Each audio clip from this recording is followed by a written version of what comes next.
Hello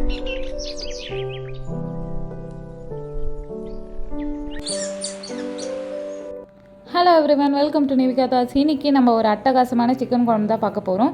இது நேற்று Sunday morning செஞ்ச ரெசிபி. சண்டே சிக்கன் குழம்பு இல்லைன்னா நம்மளுக்கு நாளே ஓடாது.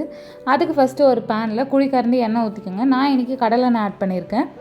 எண்ணெய் சூடானது இதில் நம்ம ஹோல் ஸ்பைசஸ் ஆட் பண்ணிக்கணும். இது கூடவே 1/2 டீஸ்பூன் சோம்பு ஆட் பண்ணிவிட்டு இதெல்லாம் நல்லா பொரிஞ்ச பிறகு இப்போ நம்ம இதில் வெங்காயம் ஆட் பண்ணணும்.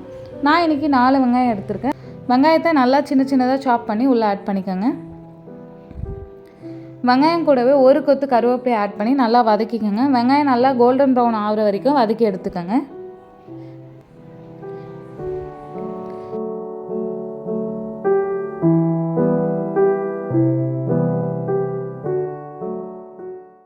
வெங்காயம் இது மாதிரி நல்லா வதங்கின பிறகு இதில் 4 தக்காளியை இது மாதிரி அரைச்சி ஆட் பண்ணிக்கோங்க. தக்காளியை பல்ஸ் மோடில் வச்சு அரைச்சிக்கோங்க. ரொம்ப பியூரியாக ஆக்கிடக்கூடாது.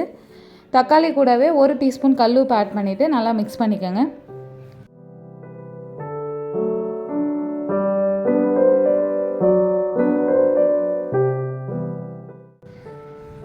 தக்காளியை ஒரு 10 நிமிஷம் மூடி போட்டு நல்லா வேக வச்சு எடுத்துக்கோங்க. தக்காளி இந்த அளவுக்கு நல்லா வதங்கி வந்த பிறகு இதில் நம்ம மசாலா ஐட்டம்ஸ்லாம் ஆட் பண்ணிக்கணும்.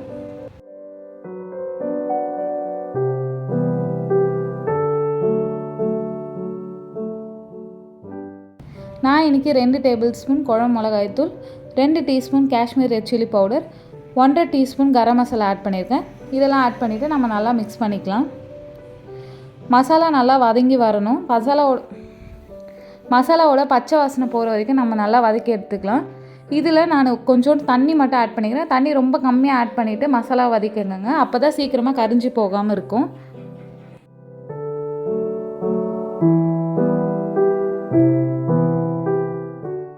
மசாலாலாம் வதங்கி இது மாதிரி நல்லா எண்ணெய் பிரிஞ்சு வந்த பிறகு இதில் 2 டீஸ்பூன் ஜிஞ்சர் கார்லிக் பேஸ்ட் மட்டும் ஆட் பண்ணிவிட்டு நல்லா மிக்ஸ் பண்ணிக்கோங்க.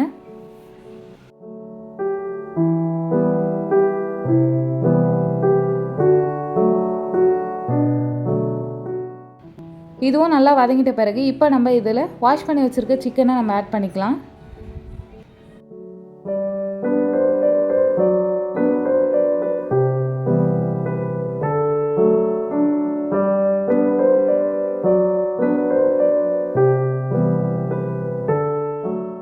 எல்லாத்தையும் சேர்த்துட்டு இதை நல்லா நம்ம மிக்ஸ் பண்ணி எடுத்துக்கணும். நல்லா இது மாதிரி மிக்ஸ் பண்ணிட்ட பிறகு கொஞ்சம் நேரம் நல்லா வதக்கி விடுங்க. அந்த எண்ணெயிலே நல்லா வதங்கி விடும் போது குழம்பு ரொம்ப டேஸ்ட்டாக இருக்கும். இப்போ நம்ம இதில் தண்ணி ஆட் பண்ணிக்கணும்.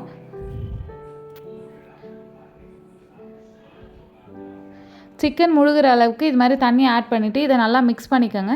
மிக்ஸ் பண்ணிவிட்டு இப்போ உப்பு காரம்லாம் கரெக்டாக இருக்கான்னு டேஸ்ட் பண்ணிக்கோங்க. எனக்கு உப்பு கொஞ்சம் கம்மியாக இருந்தது, நான் அதனால் உப்பு ஆட் பண்ணிக்கிட்டேன். உப்பு ஆட் பண்ணி மிக்ஸ் பண்ணிவிட்டு இதை நம்ம மூடி போட்டு நல்லா வேக வச்சு எடுத்துக்கணும். சிக்கன் வேகிற கேப்பில் நம்ம தேங்காய் பேஸ்ட்டை அரைச்சி கொண்டு வந்துடலாம். நான் இன்றைக்கி 1/2 மூடி தேங்காய் கூட 3 முந்திரி பருப்பு மட்டும் ஆட் பண்ணி அரைச்சி எடுத்துக்கிறேன். குழம்பு இந்த அளவுக்கு நல்லா கொதித்து வந்த பிறகு நம்ம அரைச்சி வச்சுருக்க தேங்காய் பேஸ்ட்டை இதில் ஆட் பண்ணிக்கலாம். தேங்காய் பேஸ்ட்டை ஆட் பண்ணிவிட்டு நல்லா மிக்ஸ் பண்ணிக்கோங்க. மிக்ஸ் பண்ணிவிட்டு இதை கொஞ்சம் நேரம் ஸ்லோ ஃப்ளேமில் நம்ம கொதிக்க வைக்கணும்.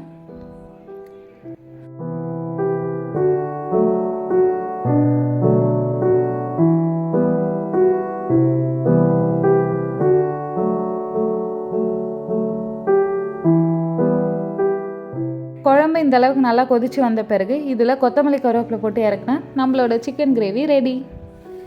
இந்த சிக்கன் குழம்பை இட்லி கல் தோசை கூடலாம் வச்சு சாப்பிட்டா சூப்பராக இருக்கும். நீங்களும் ஒன்ஸ் ட்ரை பண்ணி பாருங்கள்.